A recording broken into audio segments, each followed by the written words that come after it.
Ahojte všetci, ktorí pozeráte YouTube alebo Facebook. Je nedeľa 13. augusta a ja som práve teraz v Jeruzaleme. Je nedeľa, pre Židov deň pracovný, takže počujete všetok hukot, zhon pracujúcich Židov. Pre kresťanov deň sviatočný a pre turistov deň nádherný. Je tu 32 stupňov, obloha je úplne modrá a ja sa momentálne chystám do múzea Zhoreného domu. Múzeum Zhoreného domu je tu v Jeruzaleme v starom meste, v židovskej štvrti. Bolo objavené po 6-dňovej vojne, ktorá bola tu v Jeruzaleme v roku 1967.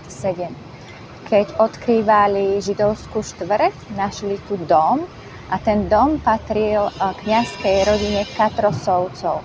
Bola to aristokratická rodina, našli sa tu rituálne mikve, takisto mince z rokov 67 až 69, to znamená vlastne prvá židovská revolta, prvé židovské povstanie a iné veci, ktoré slúžili ku kňazskému životu.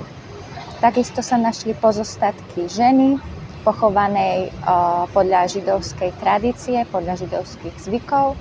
Takisto sa našla rímska kopia, čo vlastne svedčí o tom, že tu prebiehali boje, keď tu prišli do Jeruzalema v roku 70 Rímania a mesto spolu s chrámom zničili.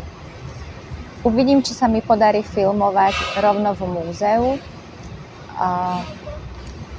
Zatiaľ aspoň toľko a uvidíme sa o malý moment.